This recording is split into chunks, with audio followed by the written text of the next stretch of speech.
목소리가 흘러나옵니다. 합격자 발표가 나던 날 아침, 저는 새벽 4시부터 시어머니 아침상을 차리고 있었습니다. 그리고 그날 오후 저는 판사 임용 발령을 받았습니다. 같은 주에 저는 시어머니를 요양원에 입소시켰습니다. 직접. 그리고 그 이틀 후 저는 시어머니가 찾아온 친정집 앞에 차를 세웠습니다. 그 안에서 무슨 일이 벌어지고 있는지 알면서 이 이야기는 복수가 아닙니다. 이것은 한 여자가 자신을 되찾는 이야기입니다. 그리고 한 남자가 너무 늦게야 눈을 뜨는 이야기입니다. 어쩌면 여러분 중 누군가의 이야기이기도 할 겁니다. 그녀의 이름은 이수진, 당시 33이었습니다. 늦깎이 결혼이었습니다. 수진은 공무원 시험을 준비하던 중 남편 김민호를 만났습니다. 민호는 착한 사람이었습니다. 말수가 적고 성실하고 엄마한테 한없이 약한 사람. 결혼식 날 시어머니 박순자 씨는 하객들 앞에서 이렇게 말했습니다. 우리 며느리가 공부를 한다고 하니까 내가 뒷바라지를 좀 해줘야겠네. 근데 공부만 하고 집안일은 어떡하려고? 애는 언제 나올 거야? 하객들이 웃었습니다. 수진도 웃었습니다. 아직은 그냥 농담처럼 들렸으니까요. 그 집에 들어간 첫날 밤, 시어머니는 수진의 짐박스를 열어보았습니다. 이게 다야? 세간이 이것밖에 없어? 친정에서 뭘 해줬냐, 도대체? 수진이 조용히 대답했습니다. 저희 친정이 넉넉하지 않아서요. 제가 나중에 벌어서 채워나가겠습니다. 시어머니가 콧방귀를 뀌었습니다. 벌어? 공부한다면서? 공부가 밥 먹여줘? 일단 살림부터 배워. 우리 민호는 찌개 하나도 제대로 된 거 먹어봐야 하는 사람이야. 민호는 그 자리에서 아무 말도 하지 않았습니다. 수지는 그날 밤 이불을 뒤집어 쓰고 속으로 생각했습니다. 괜찮아. 지금 좀 힘들어도 나중에 좋아지겠지. 그것이 첫 번째 실수였습니다. 좋아지기를 기다린 것. 시어머니와의 동거는 처음부터 전쟁이었습니다. 아침 6시 시어머니의 방문이 열립니다. 수진아. 밤. 수진은 새벽 2시까지 수험서를 펼쳐놓고 있다가 막 잠든 참이었습니다. 눈이 부었지만 일어났습니다. 된장국을 끓이고 생선을 구웠습니다. 시어머니는 상을 보고 말했습니다. 생선이 왜 이래? 너무 탔잖아. 죄송해요. 다시 드릴까요? 됐어. 이거 먹을게. 근데 앞으로는 좀 제대로 해. 그 말을 들으며 수지는 밥을 먹었습니다. 혼자. 민호는 회사에 나간 뒤였고 식탁엔 시어머니와 수진 둘뿐이었습니다. 시어머니는 드라마를 보면서 먹었고 수진을 보지 않았습니다. 그게 또 이상하게 더 외로웠습니다. 결혼 6개월째 수진은 임신을 했습니다.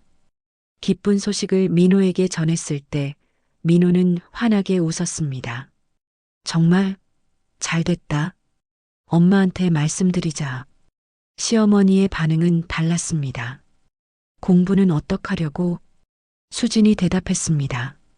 아이 낳고도 계속 준비할 수 있어요. 말이야 쉽지. 애 딸린 여자가 무슨 공부야. 그냥 살림이나 잘해. 판사가 다 뭐야, 판사가. 민호는 그 자리에서 또 아무 말도 하지 않았습니다. 수지는 그날 화장실에 들어가 문을 잠갔습니다. 거울을 보았습니다. 자신의 얼굴을 오래 들여다보았습니다. 나 지금 뭐 하는 거지? 하지만 뱃속에 아이가 생겼고 수지는 다시 마음을 다잡았습니다.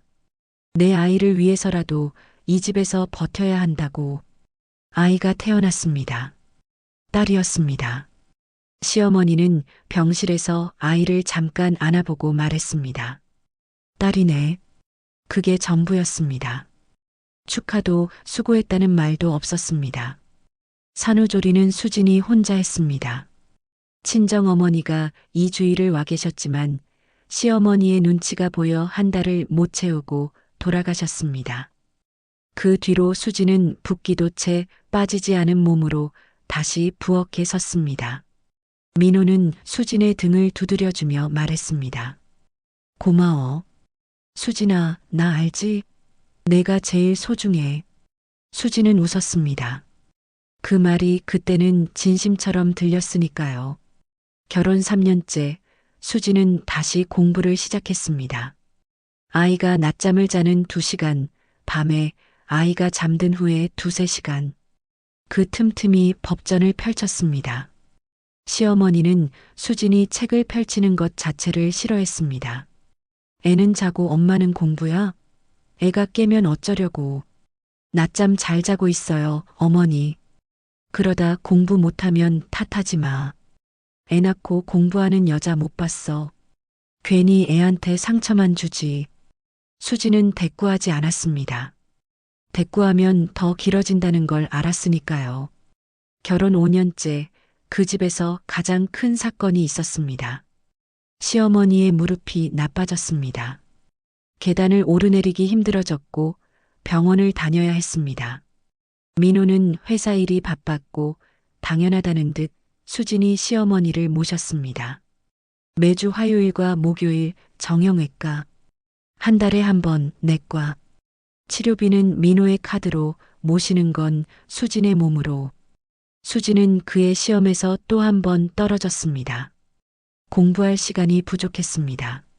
하지만 그 말을 꺼낼 수가 없었습니다. 민호에게 말했다가는 이런 대답이 돌아올 게 뻔했으니까요. 수진아, 엄마도 힘드신 거 알잖아. 조금만 더 이해해줘. 이해, 이해, 이해. 수진의 삶에서 그 단어가 제일 무거웠습니다. 결혼 8년째. 시어머니는 이제 다리가 많이 불편해졌고 수진의 일과는 더욱 빽빽해졌습니다. 아침 5시 반 기상, 시어머니 아침 준비, 아이 등교 준비, 빨래, 청소, 시어머니 병원, 장보기, 저녁 준비, 아이 숙제, 아이 재우기, 그리고 새벽 1~2시에 법전. 하루에 잠을 4시간 자면 많이 자는 거였습니다. 어느 날 민호가 수진에게 말했습니다. 수진아, 너 요즘 너무 예민한 것 같아. 좀 쉬어. 수진은 그 말을 듣고 웃음이 나왔습니다. 그냥 웃었습니다. 울면 안 될 것 같아서.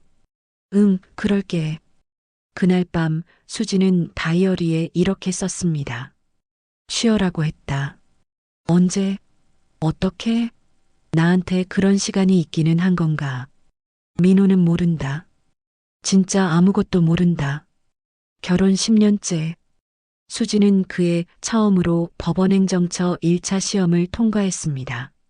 아무에게도 말하지 않았습니다. 시어머니가 알면 뭐라고 할지 뻔했고 민호는 기뻐해 줄 것 같았지만 그 다음에 그래도 엄마 부탁이 있는데라고 덧붙일 게 뻔했으니까요. 2차 시험을 준비하는 동안 시어머니의 건강이 더 나빠졌습니다. 이번엔 허리까지. 수지는 그 해도 2차에서 떨어졌습니다. 밤에 혼자 부엌에서 울었습니다. 소리도 내지 못하고 수돗물을 틀어놓고 그 소리에 섞어서. 결혼 13년째. 딸 하은이가 중학교에 들어갔습니다.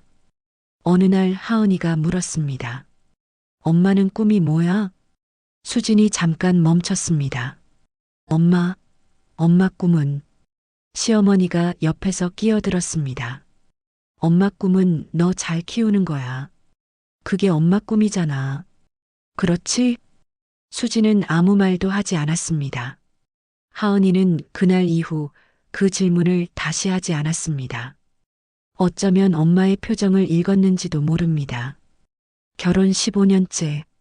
수진은 그의 처음으로 오로지 수험에만 집중할 수 있는 환경을 만들겠다고 결심했습니다.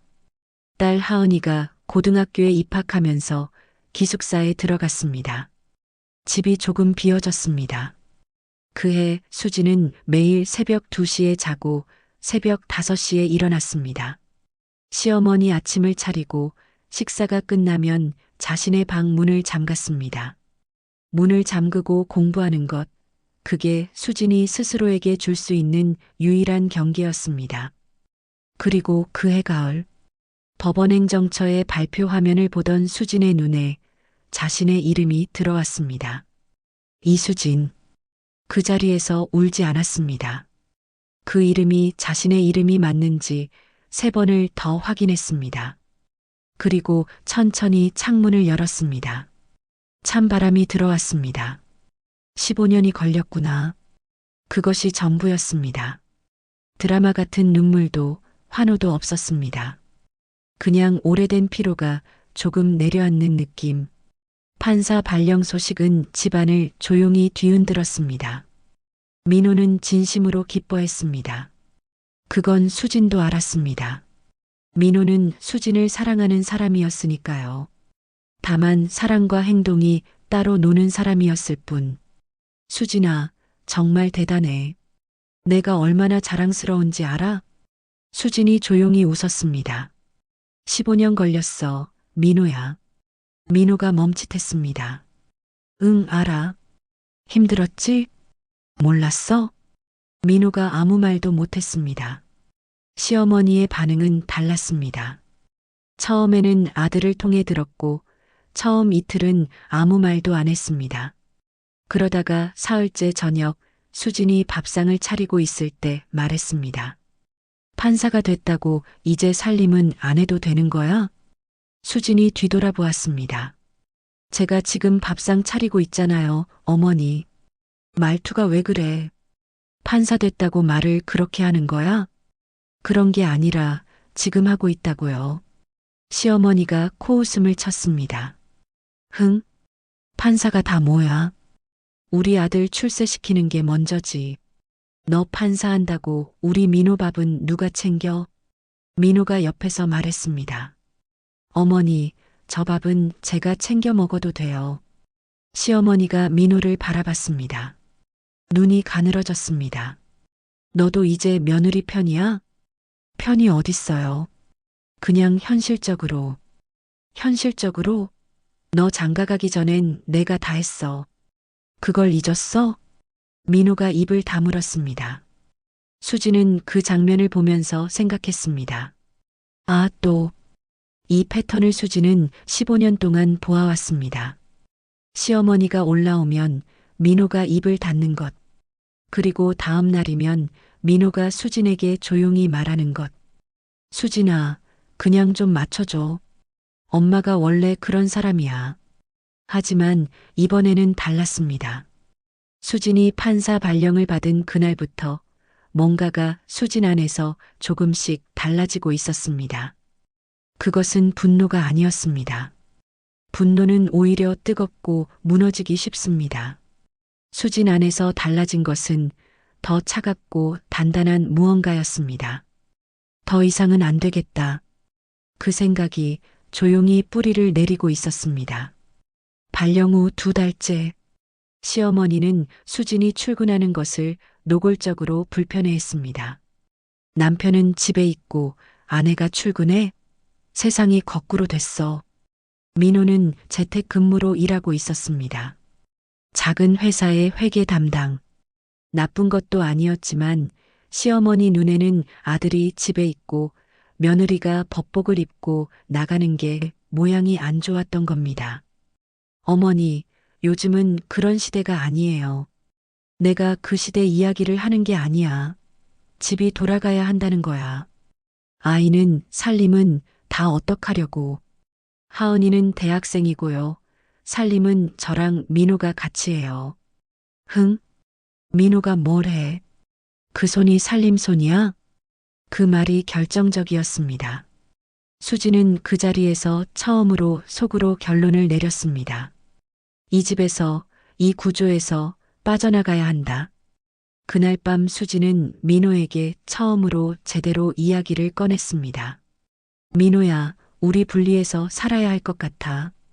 민호가 놀란 눈으로 바라봤습니다. 분리? 무슨 말이야, 갑자기. 갑자기가 아니야. 나 15년 동안 말했어. 다만 내가 못 들었거나 내가 너무 조용히 말했거나 그래도 엄마가 민호야. 수진이 처음으로 민호의 말을 끊었습니다. 조용하지만 단호하게 나는 판사야. 이제 법정에서 사람들 이야기를 듣고 판결을 내리는 사람이야. 그 사람이 집에 오면 아침 5시에 일어나서 시어머니 밥을 차려야 해? 그게 맞는 것 같아. 너한테? 민호가 대답을 못했습니다. 나는 지쳤어. 기력이 없는 게 아니라 지금 이 구조가 잘못됐다는 게 분명해진 거야. 그래서 말하는 거야. 민호가 한참 있다가 말했습니다. 조금만 더 생각해보자. 응? 수진이 민호를 바라봤습니다. 그 눈빛에 오래된 피로가 담겨 있었습니다. 얼마나 더? 민호는 대답하지 못했습니다. 결정적인 사건은 그로부터 한 달 뒤 일어났습니다. 시어머니의 허리가 급격히 나빠졌고 신경외과에서 입원 권고를 받았습니다. 수술까지는 아니었지만 안정이 필요하다고 했습니다. 그 주 수지는 중요한 재판이 2건 잡혀 있었습니다. 신입 판사로서 절대 미룰 수 없는 일정이었습니다. 민호는 회사 외감 기간이었습니다. 그때 시어머니가 말했습니다. 수진아, 내가 나 병원에 데려다 줘야겠다. 내가 혼자는 못 가. 수진이 차분하게 말했습니다. 어머니, 이번 주는 제가 어렵습니다. 중요한 재판이 있어요. 재판이 나보다 중요해? 어머니, 그게 아니라 일정을 조율해야 한다는 거예요. 민호한테. 민호는 바빠. 넌 안 바빠? 판사라면서? 잘 됐네. 판사한테 부탁하면 되겠다. 그 비아냥 속에 수지는 조용히 숨을 들이마셨습니다. 그리고 그 밤 수지는 남편 모르게 움직이기 시작했습니다. 수지는 직접 요양원 3곳을 알아봤습니다. 시설, 직원 수, 의료진, 접근성을 꼼꼼히 살폈습니다. 수진이 고른 곳은 지역 내에서도 손꼽히는 좋은 시설이었습니다. 수진은 입소 상담을 하면서 솔직하게 말했습니다. 시어머니께서 거동이 불편하시고 저는 판사로 근무하고 있어서 상시 돌봄이 어렵습니다. 남편도 직장인이고요. 그분께 가장 좋은 환경이 어딘지 생각해서 왔습니다. 상담사가 고개를 끄덕였습니다. 어머님 의사도 중요한데요. 어떻게 설득하실 생각이세요? 수진이 잠깐 생각했습니다. 설득보다는 사실을 말씀드릴 거예요. 저는 더 이상 전업 간병인이 아닙니다. 그걸 어머니도 아셔야 해요. 민호에게 말한 것은 입소 전날 밤이었습니다. 민호야, 내일 어머니 요양원 입소하셔. 민호가 멍하니 바라봤습니다. 뭐? 요양원? 내가 동의한 적 없는데. 우리 부부 문제야. 내가 결정했어. 수진아, 이건 너 혼자 결정할 문제가 아니잖아. 수진이 민호를 바라봤습니다. 눈빛이 흔들리지 않았습니다. 민호야, 나 15년 동안 혼자 결정했어. 새벽에 뭘 차릴지, 어떤 병원으로 모실지, 무릎이 안 좋을 때 찜질 온도를 어떻게 할지. 그걸 다 나 혼자 결정했어. 아무도 나한테 의논 안 했잖아. 그런데 왜 요양원은 갑자기 나 혼자 결정하면 안 돼? 민호가 침묵했습니다. 시설 좋아. 내가 직접 가봤어. 의료진도 있고 물리치료도 있고 어머니 허리에 오히려 더 좋을 수 있어. 나는 어머니를 버리는 게 아니야. 어머니도 전문적으로 돌봄을 받으셔야 하고 나도 내 일을 해야 해. 이게 맞아. 민호가 한참 있다가 물었습니다. 엄마는 알아? 내일 말씀드릴 거야. 같이 가. 민호가 수진을 바라봤습니다. 처음으로 아내가 낯설게 느껴졌습니다. 하지만 그 낯설미 틀린 것 같지는 않았습니다. 다음 날 아침 시어머니에게 말했을 때 예상대로였습니다. 요양원? 내가 무슨 죄를 졌다고 요양원이야. 넌 나를 내다 버리려는 거야. 어머니, 버리는 게 아닙니다. 어머니 허리에 전문 물리치료가 필요해요.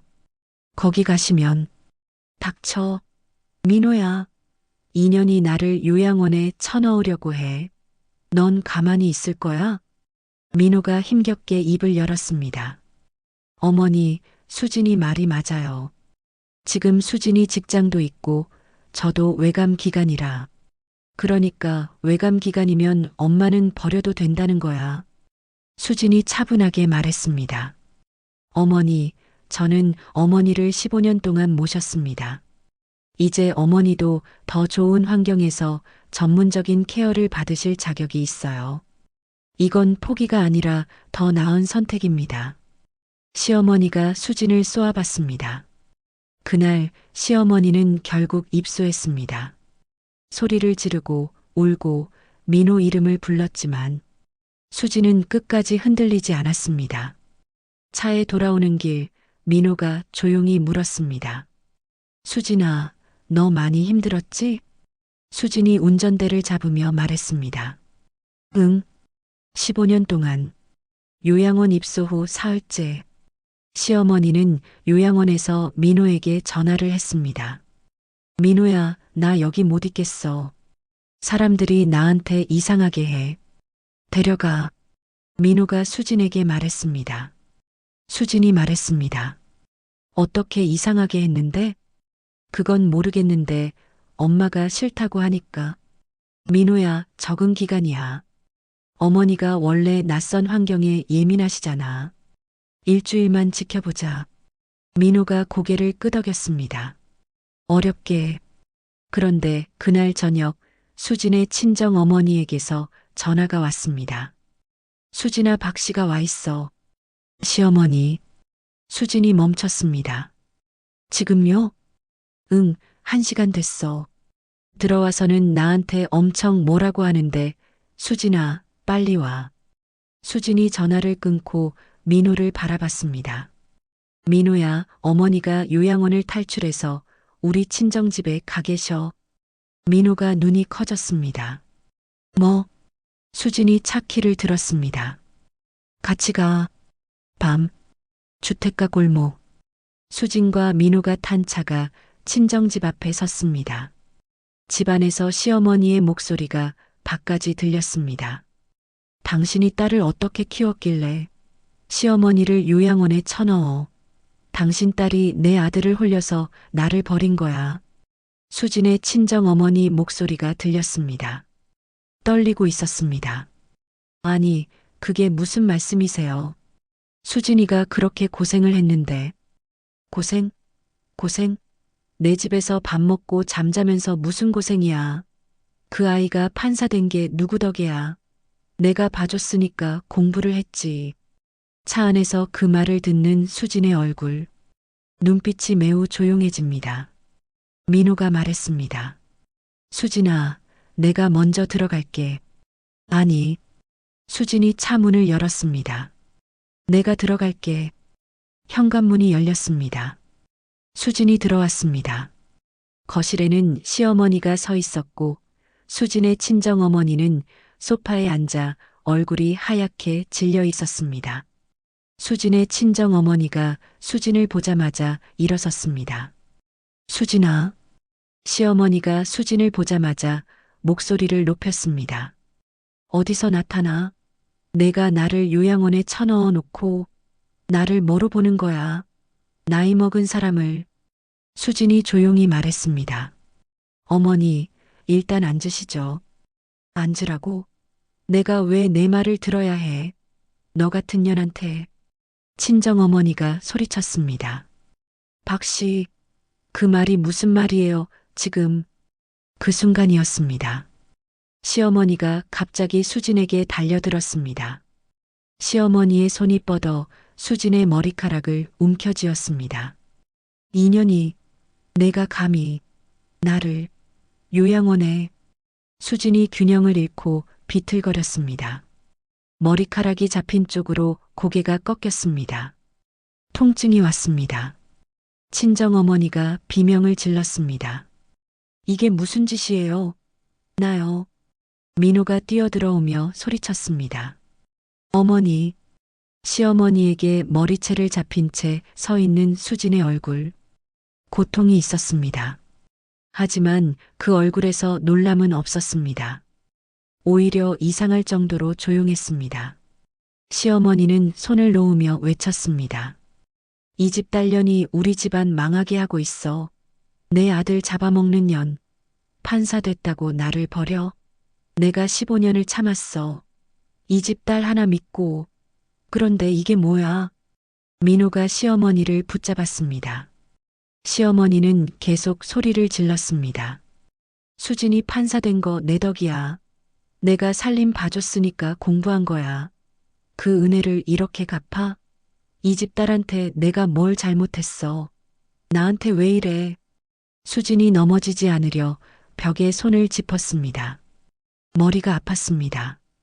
하지만 눈은 흔들리지 않았습니다. 잠깐의 정적, 시어머니의 고함이 잦아든 틈, 수진이 벽에서 손을 떼었습니다. 천천히 몸을 세웠습니다. 머리카락을 한번 쓸어 넘겼습니다. 그리고 시어머니를 바라봤습니다. 그 눈빛을 본 민호가 숨을 멈췄습니다. 그 눈빛을 본 시어머니도 잠깐, 딱 1초 말을 잃었습니다. 수진이 입을 열었습니다. 조용했습니다. 소리를 지르지 않았습니다. 그게 오히려 더 무서웠습니다. 어머니, 저 이제 말할게요. 뭘? 15년 동안 제가 어머니한테 한 것들이요. 시어머니가 콧방귀를 뀌었습니다. 뭘 했다고? 수진이 고개를 끄덕였습니다. 새벽 5시 반에 일어나서 어머니 아침 차린 것 기억하세요? 그게 15년이면 몇 번인 줄 아세요? 단 하루도 빠지지 않고 차렸어요. 아파서 열이 38비 넘던 날도요. 그날 어머니가 뭐라고 하셨는지 기억하세요? 국이 좀 싱겁네 하셨어요. 시어머니가 말문이 막혔습니다. 어머니 무릎 수술 후에 병원 재활 데리고 다닌 거 기억하세요? 8개월 동안 화요일 목요일 빠짐없이. 그 8개월 동안 저 시험을 2번 망쳤어요. 공부할 시간이 없어서 그 말 한 번도 못했어요. 어머니한테 말하면 더 상처받으실까봐.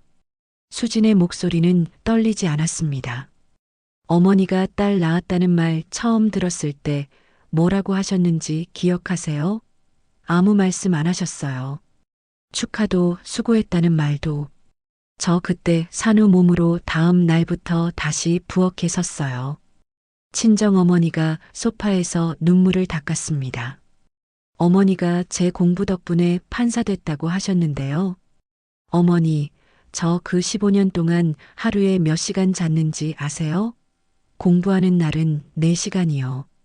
그 이하인 날도 많았어요. 어머니가 살림 봐줬다고 하셨는데 어머니가 사신 15년 동안 제가 어머니 살림 봤어요.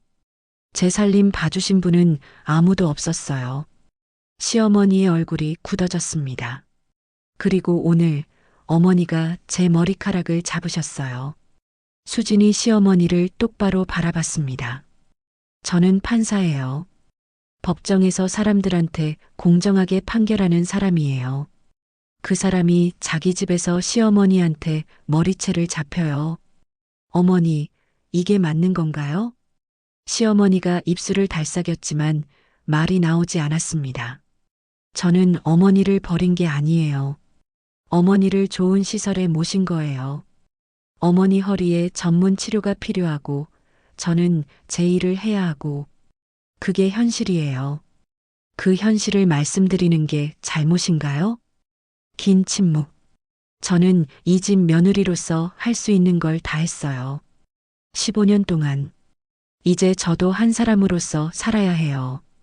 어머니도 한 사람으로서 대우받으실 자격이 있고요. 그게 제가 드릴 수 있는 가장 솔직한 말이에요. 수진이 친정 어머니 쪽으로 몸을 돌렸습니다. 엄마, 괜찮아? 친정 어머니가 눈물을 닦으며 고개를 끄덕였습니다. 수진이 엄마의 손을 잡았습니다. 딸의 손이 엄마 손 위에 포개졌습니다. 조용하고 따뜻하게. 민호는 그 자리에서 끝까지 침묵했습니다. 수진의 말을 들으며 자신의 어머니를 보며 아내의 손이 장모님 손을 잡는 것을 보며 시어머니가 민호를 봤습니다. 민호야, 이게 다야? 넌 아무 말도 안 해? 민호가 시어머니를 바라봤습니다. 오래된 눈빛이었습니다. 그 눈빛 안에 수십 년의 아들과 엄마의 역사가 들어 있었습니다. 그리고 그 눈빛 안에 지금 이 순간 처음으로 다른 것이 함께 들어왔습니다. 부끄러움이었습니다. 민호가 천천히 말했습니다. 어머니, 응, 왜? 어머니, 저 수진이한테 할 말이 있어요. 시어머니가 얼굴을 찡그렸습니다. 수진한테? 민호가 수진 쪽으로 몸을 돌렸습니다. 민호의 눈이 붉어져 있었습니다. 수진아. 수진이 민호를 바라봤습니다. 나 진짜 몰랐어. 몰랐다고 하면 변명처럼 들리겠지. 근데 진짜야.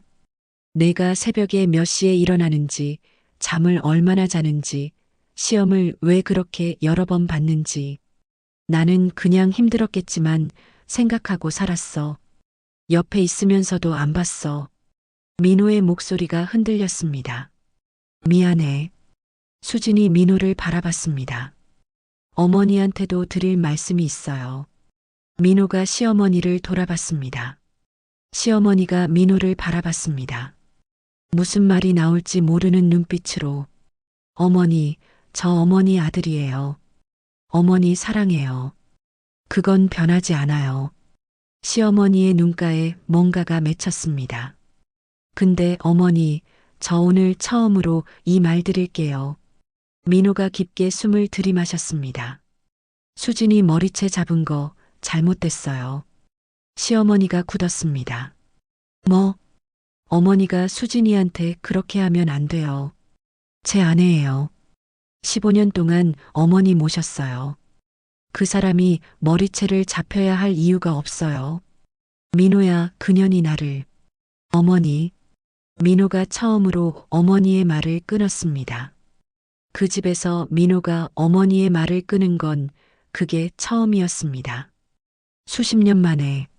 저도 잘못했어요. 오래 못 봤어요.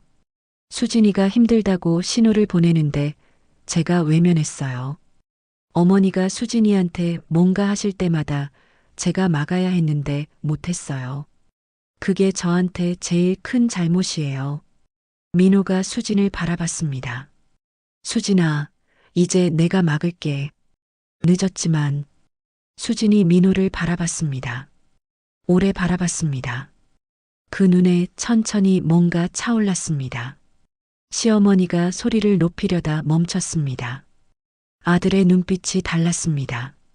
늘 자신에게 맞춰주던, 입을 다물던 그 눈빛이 아니었습니다. 어머니, 요양원은 어머니를 버리는 게 아니에요. 어머니도 좋은 케어를 받으셔야 하고 저희도 우리 삶을 살아야 해요.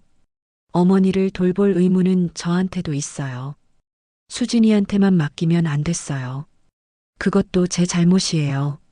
민호야, 저 이제 어머니한테도 솔직하게 말씀드릴게요. 좋아요?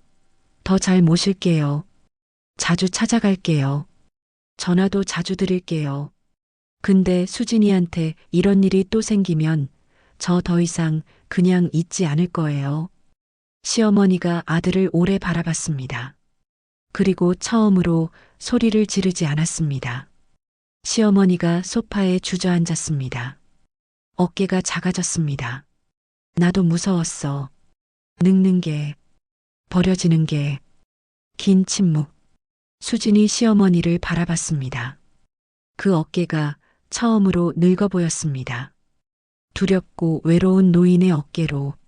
수진이 조용히 말했습니다. 저도 알아요, 어머니. 그게 무서우신 거. 시간이 흘렀습니다. 봄이 왔습니다. 시어머니는 요양원에 정착했습니다. 처음 한 달은 힘들었습니다. 적응이 느렸고 직원들한테 까다롭게 구셨고 민호한테 전화를 하루에 3번씩 하셨습니다. 하지만 민호는 매주 찾아갔습니다. 수진도 격주로 함께 갔습니다. 어느 날 시어머니가 수진에게 처음으로 말을 걸었습니다. 수진아. 수진이 고개를 들었습니다. 여기 밥이 그래도 제법 맛있더라. 수진이 잠깐 바라보다가 웃었습니다. 잘 됐네요, 어머니. 그게 전부였습니다. 사과도 화해의 말도 아니었습니다. 하지만 그 짧은 말 안에 어쩌면 시어머니가 할 수 있는 가장 큰 표현이 들어 있었는지도 몰랐습니다. 수지는 그것으로 충분했습니다. 완전한 화해란 없을 수도 있었습니다. 하지만 조용한 공존은 가능했습니다. 수진과 민호는 작은 아파트로 이사했습니다. 이사하는 날 저녁, 수진이 빈 거실 바닥에 앉아 있었습니다. 아무 가구도 없는 텅 빈 공간. 민호가 옆에 앉았습니다. 어때? 수진이 천장을 올려다봤습니다. 처음이야. 우리 둘만의 공간이. 민호가 수진의 손을 잡았습니다. 미안해, 수진아. 진짜로. 수진이 민호를 바라봤습니다. 미안해하지 말고 이제 잘해. 민호가 웃었습니다. 응. 수진도 웃었습니다. 텅 빈 거실, 둘이 바닥에 나란히 앉아 있었습니다. 창문으로 저녁빛이 들어왔습니다. 그 빛 안에 둘의 모습이 작고 따뜻하게 담겼습니다. 딸 하은이가 주말에 놀러 왔습니다. 빈 거실을 보고 눈이 커졌습니다. 엄마, 여기 엄마 방이야? 수진이 고개를 끄덕였습니다. 응, 엄마 방. 와. 하은이가 방을 둘러보다가 수진을 바라봤습니다. 엄마, 아까 그 질문. 엄마 꿈이 뭐야? 수진이 기억을 더듬었습니다. 하은이가 중학생 때 물었던 그 질문. 수진이 잠깐 생각했습니다. 지금은 알아. 뭔데? 나답게 사는 거. 하은이가 엄마를 바라봤습니다. 그거 이미 하고 있잖아. 수진이 웃었습니다. 그 얼굴에 피로가 없었습니다. 오래된 무게가 내려앉은 얼굴. 가볍고 따뜻했습니다.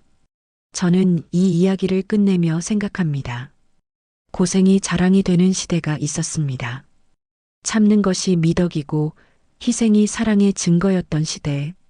며느리는 집에서 가장 많이 일하고 가장 적게 인정받는 존재였던 시대. 수진의 이야기가 특별한 것은 그녀가 싸워서 이긴 것이 아닙니다. 그녀가 자신의 목소리로, 자신의 이름으로, 자신이 한 일을 말했다는 것입니다. 저는 이것을 했습니다. 이것이 사실입니다. 그게 전부였습니다. 그런데 그 말이 15년 동안 쌓인 침묵을 무너뜨렸습니다. 우리는 종종 효도를 이렇게 생각합니다. 부모가 원하는 것을 다 해드리는 것. 부모의 말에 반박하지 않는 것. 부모를 언제나 곁에 두는 것. 하지만 수진이 이 이야기에서 보여주는 것은 다른 효도입니다. 진짜 효도는 진실을 말하는 것입니다. 어머니, 당신이 틀렸을 때 틀렸다고 말하는 것. 그래서 더 늦기 전에 서로가 조금 더 나은 관계가 될 수 있도록. 그것이 더 깊은 사랑입니다. 그리고 민호의 이야기. 민호는 나쁜 사람이 아니었습니다. 그는 아내를 사랑했고 그 사랑은 진심이었습니다. 다만 사랑과 행동 사이에 용기가 빠져 있었습니다. 사랑한다는 말은 했지만 아내를 지키는 행동은 하지 않았습니다. 그게 15년 동안 수진을 혼자이게 만들었습니다. 사랑하는 사람 곁에서 침묵하는 것은 때로 침묵이 아닙니다. 그것은 동의입니다. 여러분 주변에 수진 같은 사람이 있다면 혹은 여러분 자신이 수진이라면 기억해 주세요. 당신이 해온 것들은 사라지지 않습니다. 아무도 못 봤다고 해서 없었던 일이 되지 않습니다. 당신이 새벽에 일어나 차린 밥상, 아파도 버틴 날들, 울고 싶어도 참은 밤들. 그것은 당신의 역사입니다. 그리고 만약 여러분이 민호라면 지금 당장 옆을 돌아보세요. 그 사람이 얼마나 오래 혼자였는지를. 늦었다는 생각이 드는 순간, 그때가 시작할 수 있는 가장 빠른 때입니다. 어떤 사랑은 처음부터 완벽하지 않습니다. 상처를 주고받으면서, 뒤늦게 눈을 뜨면서, 그래도 다시 손을 잡으면서 완성되어 갑니다. 그게 중년의 사랑입니다. 그리고 그게 어쩌면 가장 진짜인 사랑입니다. 오늘도 묵묵히 버티고 계신 모든 분들께 이 이야기를 드립니다. 오늘 영상 마음에 드셨다면 구독, 좋아요, 알림 설정 부탁드립니다. 감사합니다.